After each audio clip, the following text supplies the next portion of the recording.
Shahararren mawaƙi mai suna Sani Ahmad Damba. Sani Ahmad Damba ya fitar da waƙoƙi iri daban-daban. Mun zo muku da ɗanɗanon wata ɗaya daga ciki. Da farko dai assalamu alaikum. Barkan mu da kasancewa da ku a cikin wannan sabon bidiyo wacce channel ɗin mai suna Hausawa TV take ɗaukar nauyin kawo muku a kowane lokaci. Don wai da wannan shine farkon ziyartar ka kuma wannan shine farkon kasancewa da kai, tabbazan so kai mana sharing din wannan bidiyo zuwa group ɗinka na WhatsApp da na Facebook, domin hakan ne zai ƙara tabbatar mana da cewa kana bibiyar mu kuma kana ƙara ba mu ƙarfin gwiwa sosai wajen yi mana sharing da commenting da kuke a cikin channel. Tabbas wannan mawaƙi ya yi matuƙar ƙoƙari idan muka duba a wannan shekara ta 2022.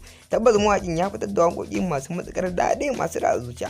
Da kanka don wani da kana bibiyar cewa mawaƙin ya yi matuƙar ƙoƙari. Tare da muka zo muku da wata fitaccen waƙa a cikin wannan channel ɗin tamu albarka mai suna Hausawa TV.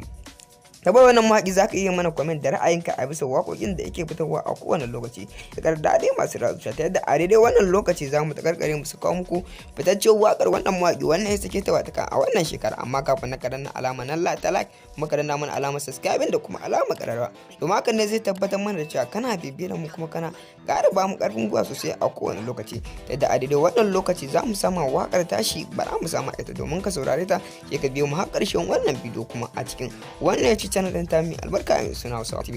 Muna ƙara muku godiya da ƙara ba mu ƙarfin gwiwa da kuke wajen yi mana sharing da commenting bara mu sama waka. Tana yi min so mai kyawo da tozali. Ka san yau da gobe sai Allah dai shi ne da zamani. Na yarje a ɓangaren soyayya ni dai ka tai da ni. Bana tantama ina son ka kawai ni dai kula da ni. Kar wata rana ni da kai mun saba kai min ni lahani.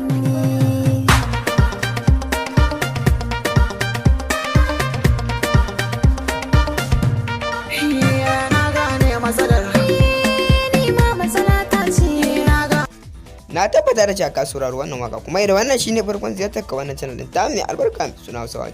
Na tabbata da cewa zaka iya mana share bidiyon zuwa group ɗinka na WhatsApp da na Facebook, domin hakan ne zai tabbatar mana da cewa kana ƙara ba mu ƙarfin gwiwa sosai wajen yi mana sharing da commenting da kuke da danna mana alamar subscribe da kuke da kuma alamar ƙararrawa cikin wannan YouTube channel din ta mai albarka mai suna Hausawa TV. Zan iya ce ma kusan dudu a nan muka zo ƙarshen wannan bidiyo, amma kafin mu karkare shirin muna ƙara muku godiya sosai da yi mana sharing da commenting da kuke dan uwa ka danna alamar like muka danna alamar subscribe da kuma alama kararwa, domin hakan dai zai tabbatar mana da cewa kana bibiye da mu kuma kana ƙara ba mu ƙarfin gwiwa sosai a cikin wannan YouTube channel din ta mai albarka mai suna Hausawa TV. Mun gode sosai da ƙara ba mu ƙarfin gwiwa da kuke a kowane lokaci da yi mana sharing da commenting da kuke a cikin wannan channel din ta mai albarka mai suna Hausawa TV. Mun gode sosai, shi mun ƙara kasancewa da ku a cikin wani sabon bidiyo kuma a cikin wani sabon shirin kuma a cikin wannan YouTube channel din ta mai albarka mai suna Hausawa TV.